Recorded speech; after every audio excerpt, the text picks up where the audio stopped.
आप ये बताएं कि आप इन्फिनिट रिग्रेस ऑफ कॉजेस को पॉसिबल मानते हैं या नेसेसरी बीइंग के एग्जिस्टेंस को सही समझते हैं, क्योंकि दो ही ऑप्शन हो सकता है।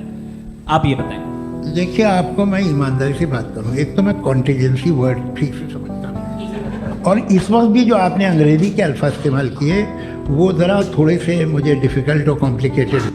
बस हवा निकल गई। सोचिए, अगर कोई आपसे बार बार यही पूछे कि अगर खुदा है तो नजर क्यों नहीं आता, क्या आपके पास सिर्फ जज्बात होंगे या ठोस जवाब भी? दिल्ली में हुई एक बहस ने इसी सवाल को फिर जिंदा कर दिया। एक तरफ थे मुफ्ती शम्माइल नदवी साहब इल्म, सलीके और हिकमत के साथ, दूसरी तरफ थे मशहूर एथियस्ट जावेद अख्तर साहब, तेज लहजा, इमोशनल सवाल और वही पुराने एथियस्ट तर्क। ये कोई आम बहस नहीं थी, बल्कि उस सोच का आमना सामना था जो सदियों से चलती आ रही है, ईमान बनाम इनकार। बहस की शुरुआत बेहद सलीके से हुई। मॉडरेटर की भूमिका में सौरभ द्विवेदी साहब ने बातचीत को संतुलन में रखा। मुफ्ती शम्माइल नदवी साहब ने शुरुआत ही किसी मजहबी बहस से नहीं की, बल्कि सिर्फ एक सवाल पर बात रखी, क्या खुदा का वजूद है? उन्होंने दलीलें दी, लॉजिक दिया, साइंटिफिक और फिलोसॉफिकल अप्रोच अपनाई। उनकी गुफ्तगू में इल्म भी था, ठहराव भी, और वो हिकमत भी जिसकी तरफ कुरान इशारा करता है।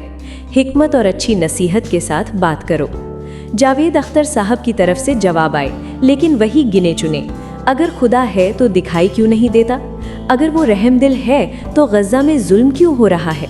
अगर फ्री विल है तो ऐसा फ्री विल क्यों जिसमें मासूम मरते हैं? यहाँ बहस एक अहम मोड़ पर पहुँचती है। मुफ्ती शम्माइल नदवी साहब ने समझाया कि दुनिया इम्तिहान की जगह है। जैसे एग्ज़ाम में सही और गलत दोनों ऑप्शन होते हैं, वैसे ही इंसान को फ्री विल दी गई है। जुल्म इंसान करता है और उसी पर उसका हिसाब होगा। खुदा का ना दिखना खुदा के ना होने की दलील नहीं, बल्कि ये उस इम्तिहान का हिस्सा है। लेकिन एक ही सोच यहीं अटक जाती है, जो मेरी आंख देखे वही सच, जो मेरी अक्ल में आए वही मानूंगा। यही फर्क साफ हो गया। ईमान वो नहीं जो ज़बरदस्ती दिखाई जाए, ईमान वो है जो समझ, फितरत और वही के ज़रिए दिल में उतरता है। हर दौर में पैगंबरों को झुटलाया गया, मौजज़े दिखाए गए, फिर भी इनकार करने वालों ने इनकार ही किया। ये कोई नई कहानी नहीं है। 2 घंटे की बहस फ्री विल पर आकर ख़त्म हो गई। ना कोई शोर, ना बदतमीज़ी, बस 2 अलग अलग सोच। एक समझाना चाहती थी, दूसरी मानने के लिए तैयार ही नहीं थी। इस बहस का सबसे बड़ा फायदा क्या रहा? पहला, ये गलतफहमी टूट गई कि उलमा सिर्फ मदरसे तक सीमित है। मुफ्ती शम्माइल नदवी साहब ने दिखा दिया कि इल्मी, साइंटिफिक और इंटरनेशनल लेवल की गुफ्तगू कैसे की जाती है। दूसरा, कमज़ोर ईमान वालों के सवालों का जवाब मिला। गज़ा, जुल्म, तकलीफ, इन सब पर साफ और संतुलित बात रखी गई। नतीजा साफ है, एथियस्ट अगर ठान ले के नहीं मानना तो वो नहीं मानेगा, और ईमान वाला अगर सच को समझना चाहे तो उसका ईमान और मजबूत होगा। ये बहस किसी को हराने के लिए नहीं थी, बल्कि हक को वाजे करने के लिए थी। जो खुले दिल से सुनेगा उसे बहुत कुछ मिलेगा, और जो सिर्फ देखने की जिद पर अड़ा रहेगा उसके लिए कोई दलील काफ़ी नहीं। अगर आप अपने सवालों के जवाब चाहते हैं, अगर आपका ईमान कभी डगमगाता है, तो इस बहस को एक बार ज़रूर सुनिए। इंशाअल्लाह दिल को सुकून मिलेगा और सोच को नई दिशा। सोचिए, अगर बहस सिर्फ जीत हार की होती तो शायद ये चर्चा यहीं ख़त्म हो जाती। लेकिन असली सवाल ये नहीं था कि कौन जीता, बल्कि ये था कि किसकी बात दिल और दिमाग दोनों तक पहुंची। दूसरे हिस्से में बहस और भी नाजुक हो जाती है। जावेद अख्तर साहब बार बार उसी मोड़ पर लौटते हैं, दर्द, तकलीफ और मासूमों की मौत। उनका लहजा तेज हो जाता है, आवाज़ में कसक आ जाती है। गज़ा का जिक्र आता है, बच्चों का जिक्र आता है, और सवाल फिर वही कि अगर खुदा इतना ही ताकतवर है तो ये सब रोकता क्यों नहीं? यहीं पर मुफ्ती शम्माइल नदवी साहब की गुफ्तगू एक नई ऊंचाई लेती है। वो जज्बात से नहीं बल्कि तवाज़ुन से जवाब देते हैं। वो कहते हैं कि ये दुनिया जन्नत नहीं है, बल्कि इम्तिहान गाह है।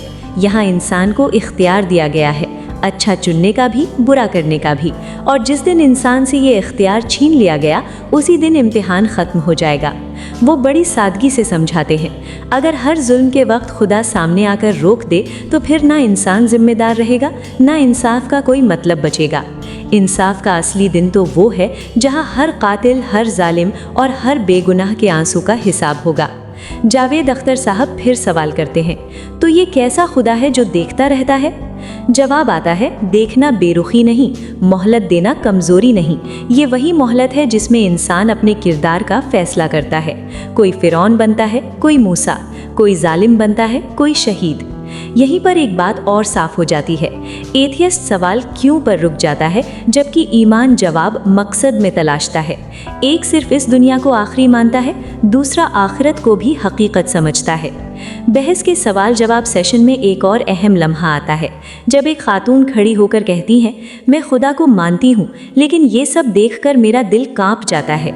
ये कोई एथिस्ट सवाल नहीं था, ये एक ईमानदार दिल की पुकार थी। मुफ्ती शमाइल नदवी साहब ने इसे इनकार नहीं कहा बल्कि दर्द कहा। उन्होंने समझाया कि सवाल आना गुनाह नहीं है, बल्कि उन्हीं सवालों से ईमान मजबूत होता है अगर जवाब सही जगह से लिया जाए। वक्त खत्म हो जाता है, बहस रुक जाती है, लेकिन सोच नहीं रुकती। ना कोई तालियां बजाकर जीता, ना कोई चुप होकर हारा। यहाँ बस दो रास्ते और साफ हो गए, एक रास्ता जो अक्ल को आखिरी हद मानता है और दूसरा रास्ता जो अक्ल को सफ़र का जरिया लेकिन मंजिल नहीं मानता। यही इस बहस का असली नतीजा था। अगर आप पहले से इनकार की नीयत लेकर सुनेंगे तो आपको कुछ नहीं मिलेगा, और अगर आप हक की तलाश में सुनेंगे तो शायद यही बहस आपके दिल में ईमान की नई रोशनी जला दे। बाकी फैसला आपके हाथ में है। अस्सलामु अलैकुम वरहमतुल्लाहि वबरकातुहू।